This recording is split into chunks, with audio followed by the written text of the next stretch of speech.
LR, the Liberal Redneck here, coming to you from a country involved in a revolution very similar to the Civil War because it is basically internal.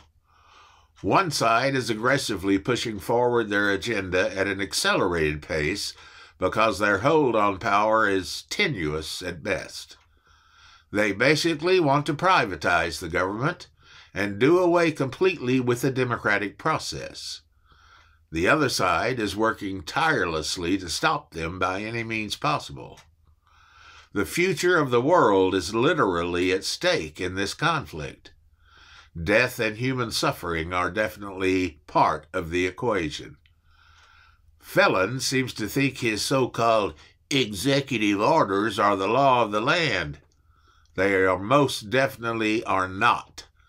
Just because the mentally challenged idiot in the White House decided to rename the Gulf of Mexico the Gulf of America does not make it so.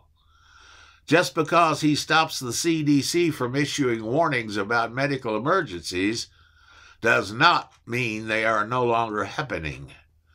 People are dying unnecessarily on his watch. Just because he says Ukraine started the war with Russia does not make it so. The world saw Russia invade Ukraine and get their asses whipped in the process. Because of all the plane crashes that have occurred since he fired valuable FAA employees, he says he is so brave to be flying that he deserves to reward himself with the Congressional Medal of Honor. Veterans may have a problem with that.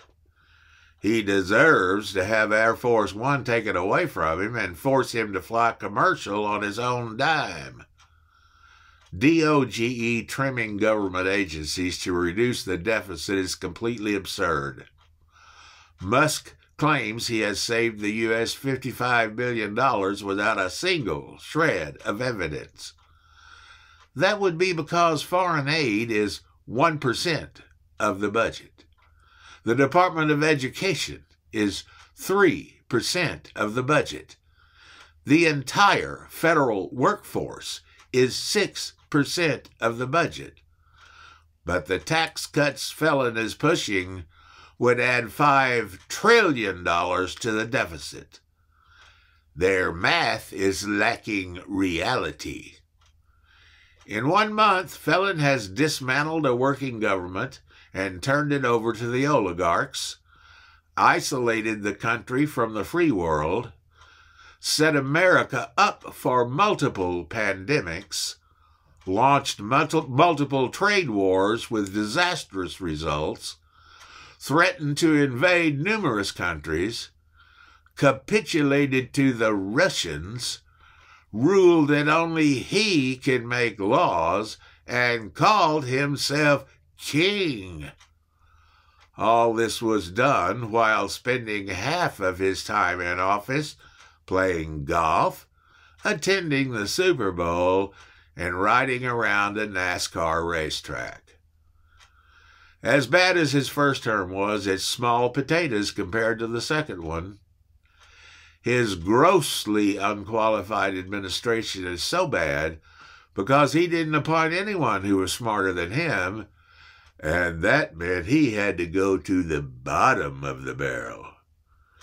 He is a traitor to his country and deserves the appropriate punishment for his treasonous actions. Nobody but a small handful of billionaires voted for the crap Felon is dealing out, and he's going to learn that before his insurrection is quelled. Thanks for listening, and keep the resistance going. It's working.